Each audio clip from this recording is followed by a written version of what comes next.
Oh hi, I'm the Heretic. Ethics features quite frequently in my content. I appeal to it in my explanations of the flaws of statism or alternative methodologies of achieving anarchism. Like about how failure to uphold natural law means government police are not engaged in law enforcement, but their upholding of government legislative and statutory fiat constitutes a crime, to give one example. But this appeal relies on three assumptions. The first being that the viewer knows what natural law is. The second is that they know why ethics matter. The third is willingness to conform their thinking to it. So in order to help you, dear viewer, understand the importance of ethics and on what basis I criticize the government, I have put together this explanation. Hope you get something out of it. Let's begin with the why. Ethics describes actions one cannot justly do. But it doesn't direct some invisible force field that physically prevents people from engaging in criminal activity. This perceived failure is the reason critics assume ethics don't matter, or even that they don't exist.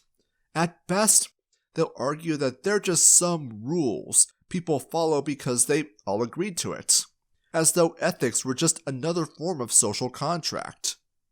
The difference being that a social contract is a consensus agreement imagined by statists that explains how society works, without devolving into a dog-eat-dog madhouse of utter chaos.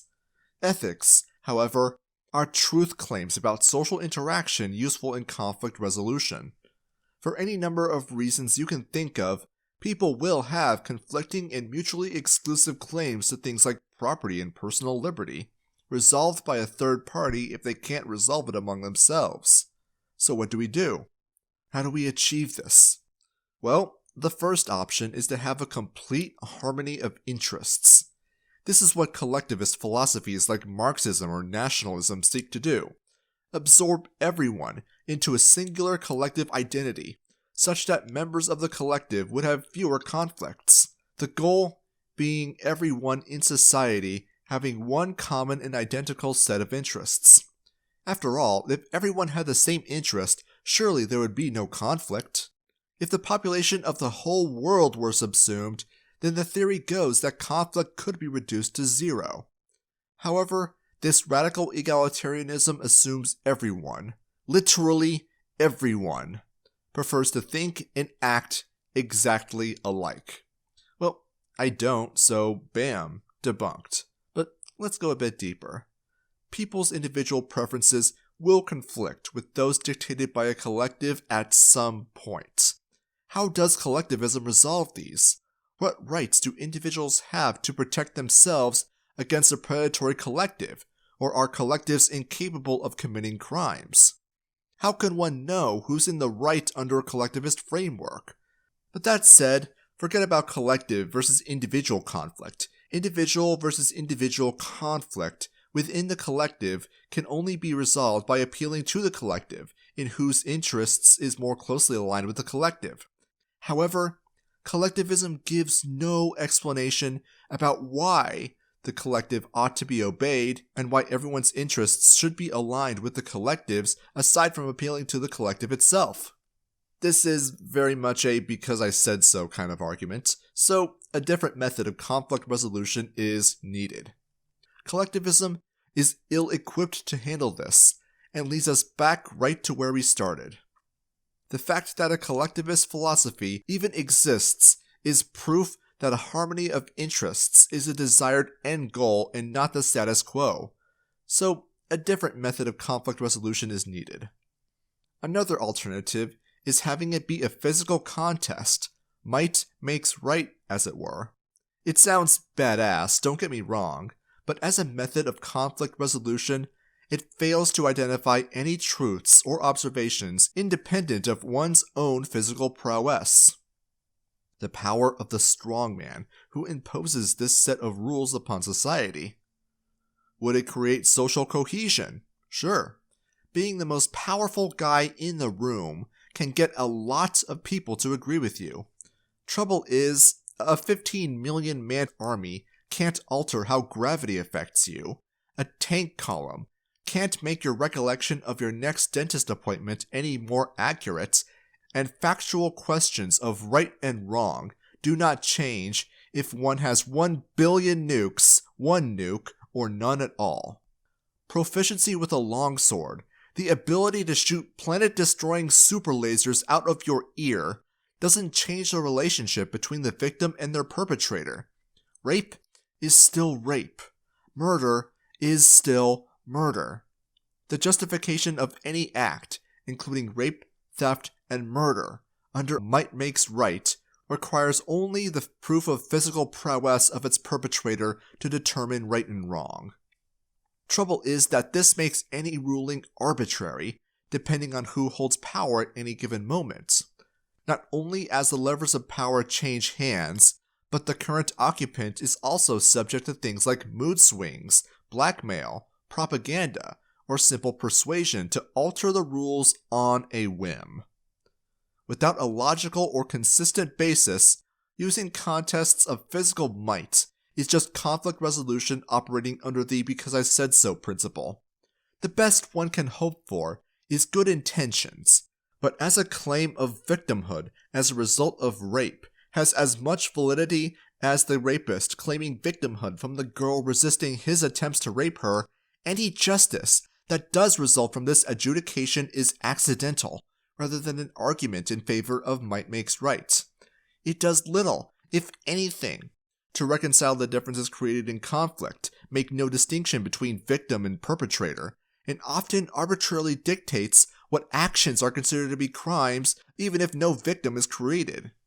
This is especially common for governments, who assign themselves the victim of crimes to which they are, at best, a third party, to whom the criminal must pay damages to. Is there an actual victim? Pfft, tough break. Suffice to say, this is a solution worse than the problem it's trying to solve. It grants strongmen the ability to dictate right and wrong arbitrarily, guaranteeing the institutionalizing of double standards and making moral parasitism. This is how conflicts have been resolved throughout history by governments, and it's doomed us to an endless cycle of tyranny and predation by the unscrupulous.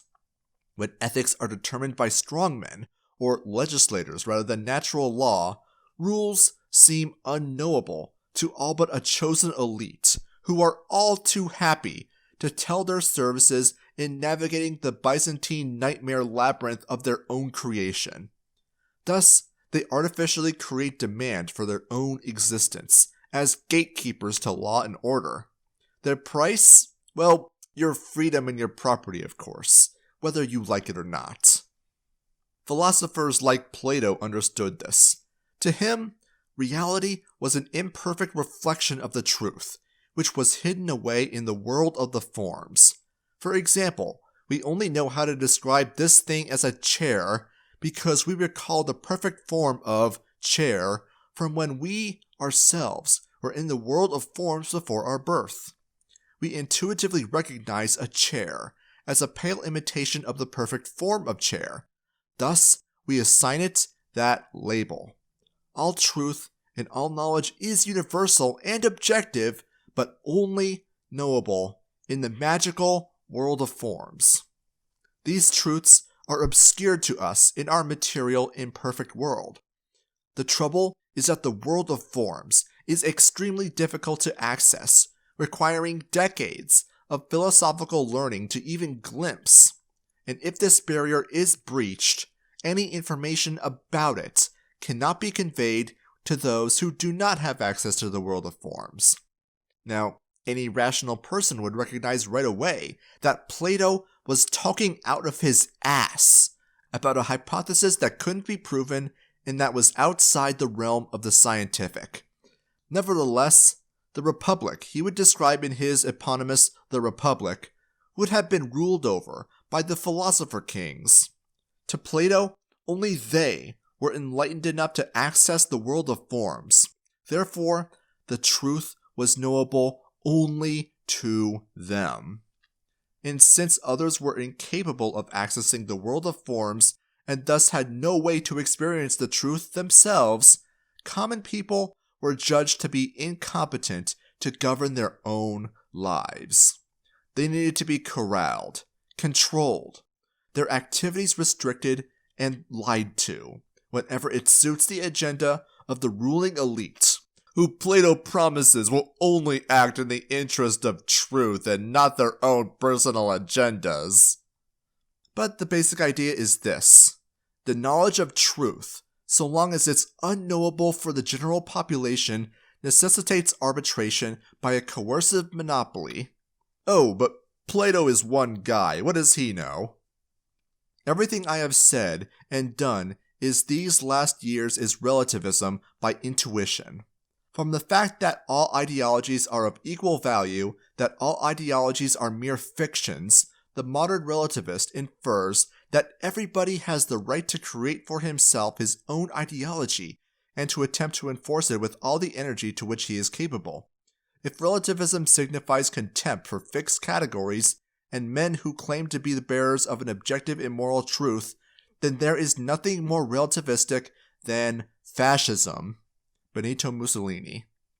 To the fascist, nothing exists beyond what man defines himself. They may use other men's frameworks to do so, such as language or the scientific method, but they are no more or less accurate at describing reality than gibberish. The fascist framework rejects truth, let alone that truth can be communicated, yet this existentialism-inspired philosophy offers no way for people to resolve conflicts among themselves. By their own framework, any rules imposed by a fascist government are arbitrary. Any ability they have to describe reality is incidental, and the only way they may have any universal application is through a totalitarian government. Now, state socialists like Marx and Engels initially tried to embrace natural law as a justification for their beliefs. However, following the 20th century, their followers and successors would recognize how natural law and moral absolutism was an impediment to the Marxist ambition and embraced relativism. Successors like Vladimir Putin, who corrupted the Marxist belief in a spontaneous workers' revolution, instead wishing for a small cabal of intellectuals in the Communist Party hell-bent on achieving political power by any means necessary. The people could not be trusted to bring about the end goal of communism, so it was up to a new generation of philosopher kings to drag Russia into utopia, whether they wanted to or not. Similarly, Mao Zedong found Chinese peasants incapable of revolution, and they had to be propagandized to and indoctrinated to the whims of political elites. Belief that only the elite with exclusive access to the truth ought to rule is how totalitarianism works. To its proponents, this truth is utterly uncommunicable to the common people whom they wish to or claim to rule over. To them, you are too stupid to know right from wrong, and your deference to their expertise of the truth, which is unknowable to you, is the thin barrier between society and a post-apocalyptic hellscape. When they can't convince people right and wrong is unknowable, they'll make it so. The US legal code, for example, is such a Kafkaesque leviathan of new pages and volumes and bureaucracy being written and revised every single day, it's impossible for any one person to know it, unless you're a member of the privileged lawyer class. The overwhelming majority of folks in Congress are, and have historically been, lawyers. I'm sure that's just a coincidence. But suffice to say, authoritarians, both past and present, have understood why ethics matter. Ethical truths being unknowable makes tyranny inevitable. What use have we of arbitrators when every man and woman knows for themselves right and wrong? Can they not, then, resolve these disputes among themselves? The people who tell you right and wrong are subjective, either among individuals or to the arbitrary whims of rulers, serve the interests of the ruling elite. This is the fundamental flaw of egoism and ethical nihilism, and why they're incompatible with libertarianism. They offer no method of conflict resolution aside from might makes right assertions or mathematical evaluations of subjectively valued damages. The former is the justification behind all state aggression. Egoism and ethical nihilism in general just leads people back into the chains of the state, who will offer a universal method of conflict resolution that neither egoism nor ethical nihilism is equipped to counter. Now, people put forward ethical abstractions and pragmatism as though they were separate things. No. There are very practical and pragmatic reasons to observe objective ethics in interpersonal relationships. One can no more reject the logic behind first principles than they can reject the very same science and logic that gives us construction, computers, the internet, and put a man on the moon. Applying that logic to interpersonal relationships is the most empowering thing we can do, because it means we can see government violence for what it really is.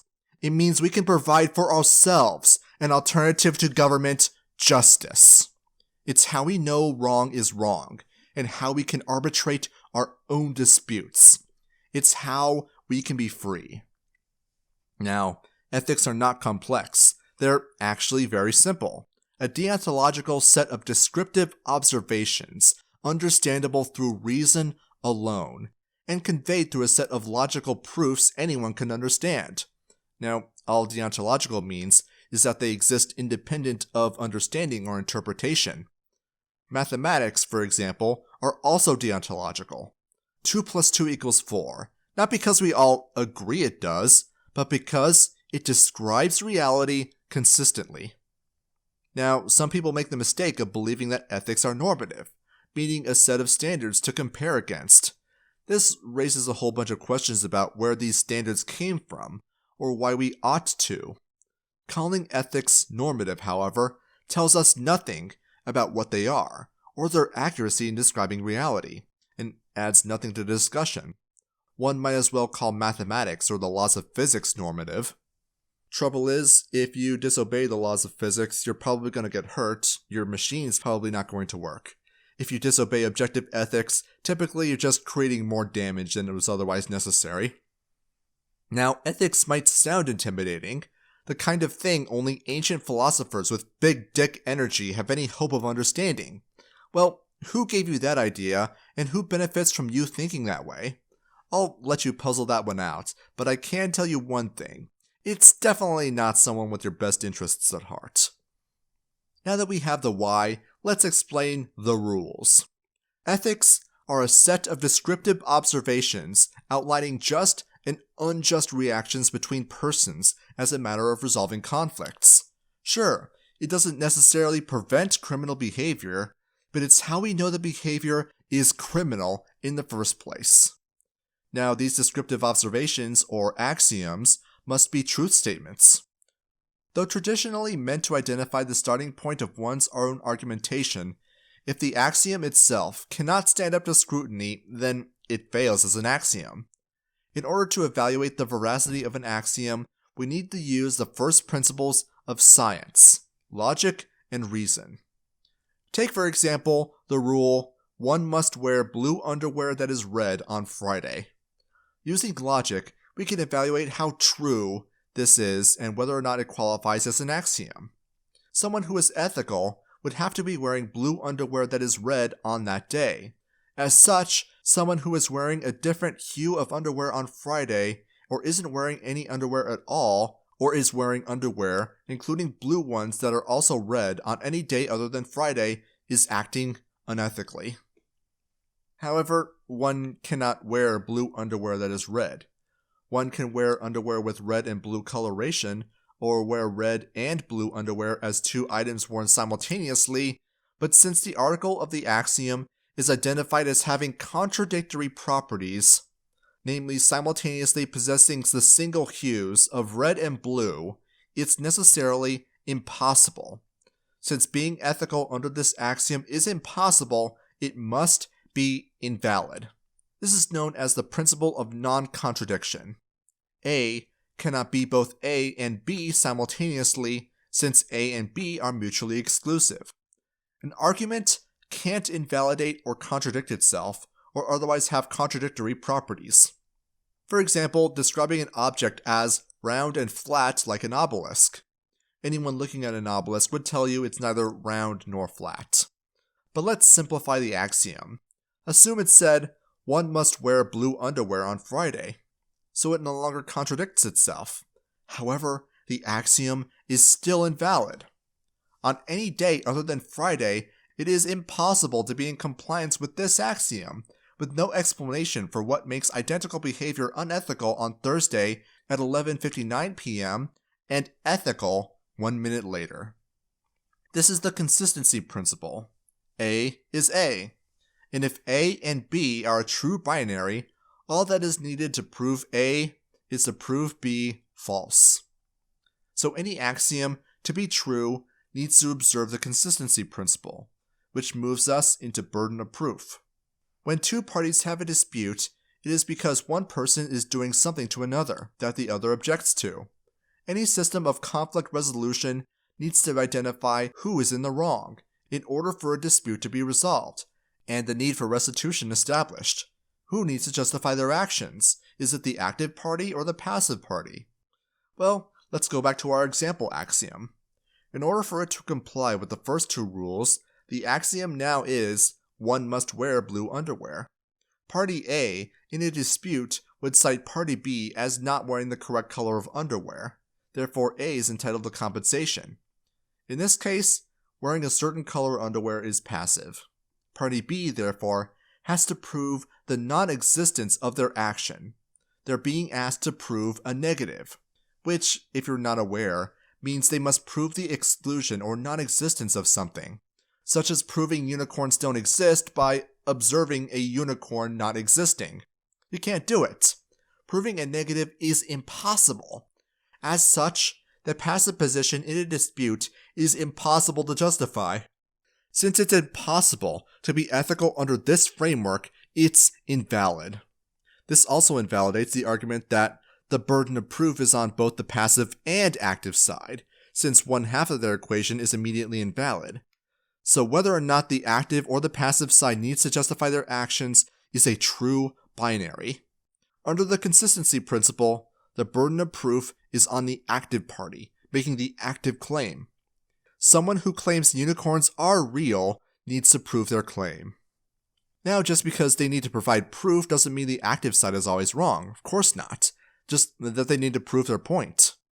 Circling back to our original example, the one must wear blue underwear axiom is completely false, since the burden of proof is on the passive party to justify not wearing the correct color, which is impossible. Instead, the one making the argument for wearing blue underwear must explain why someone should. Again, there could be a good reason. Maybe the other party signed a contract stipulating it, but then the absence of the proof, we default to the negative.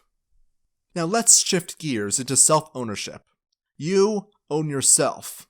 By your own free will, you cause your body to move and to act. You will your vocal cords to articulate concepts and ideas. But heretic, free will isn't real. The burden of proof is on you to demonstrate who or what controls us, if that's the case, without shifting the goalposts. This discussion of free will deserves its own video, but in the absence of any evidence for determinism, and since determinism and free will are a true binary, because compatibilism is completely contradictory, we default to free will. So that means we can control ourselves, we exercise dominion over ourselves, and sure, we do respond to our environment, but this doesn't diminish free will in any way. In every way self-ownership can be demonstrated, it is. Even without this, consider the alternative of we do not own ourselves. If that's the case, then who owns you? If someone can own you, then who gets to own whom can only be achieved arbitrarily. The classes of slaves and slave owners are divvied up between groups of humans, all more or less equally capable of demonstrating autonomy. Therefore, it's invalidated by the consistency principle. If nobody owns anyone, well, we have the same problem. People are free to do with each other as they might with unowned property, including rape, murder, theft, and slavery, which, as mentioned earlier, creates inconsistency with who can rape, murder, steal, and enslave, and who are the victims, making it invalid. The nobody owns anyone rule is identical with the everyone owns everybody rule, so I need not mention it here. All we're left with is you own yourself. As far as I know, there is no logical proof that disproves this, that doesn't reject all of science and reason. If you find one and present it to me without yourself demonstrating self-ownership and therefore invalidating your own argument, by all means, let me know. Don't worry, I'll be here. But since we own ourselves, it stands to reason that we can and are responsible for the products of our actions. If you pick an apple from an apple tree, for example, then you now own that apple, assuming the tree was previously unowned. This is how we get property rights. Everything you produce from unowned matter is an extension of your labor. If someone else makes a claim to your property, they are staking a claim to the labor needed to produce the good, which makes you their slave. Similarly, we derive other rights from self-ownership. Free speech, for instance. Though we do not own the noises or phrases that we might make, the only way one could stop you from expressing yourself or associating with others, among other rights, is if you were their property. Given that the claim of persons as property is a false statement, this is impossible. This is a basic explanation of natural law, the first principles of libertarianism. Now that you know the rules, let's apply them. Initiating force is a positive action. Whenever a criminal takes someone else's property or assaults them, they are initiating force, and it's a positive action. The one initiating force is the active party and is required to justify their actions. On what basis can they do so? That initiating force is sometimes justified? If so, how do you know, and how does it avoid conflicting with the consistency principle? The only instances I can conceive of are self-defense and the trolley problem. However, self-defense is justified, since it is not initiating force. Rather, it is retaliating against an active initiator, so it fails as an exception, as does the trolley problem. I'm assuming you all know what the trolley problem is. In this thought experiment, people die with or without your involvement. Though horrific, moral responsibility for their deaths falls upon the creator of the scenario rather than you for pulling or choosing to not pull the lever. You are the passive party. As such, the person who set up the scenario is the initiator. So initiating force is not sometimes justified, meaning it must either be always or never justified. If initiating force were always justified, then it would fall into the impossibility problem very quickly. Initiating force being always justified means failure to do so isn't. The only way to be ethical, then, is to always be aggressing against someone. Yet there are an infinite number of things people do that aren't initiating force. Sleeping, playing video games, watching autistic lizards on YouTube bloviate about ethics, or being the last man alive after everyone killed each other. Being ethically consistently, therefore, would be impossible under this rule. Therefore, it's invalid. To say nothing of how it shifts the burden of proof onto the passive parties who aren't aggressing. Under the consistency principle, this means the only logical conclusion is that the initiation of force cannot be justified. Let's take a completely random example. Suppose I go up to you, demand a percentage of your property, we'll call this appropriation taxes. Furthermore, let's say I required you to comply with rules I wrote, and let's call it legislation.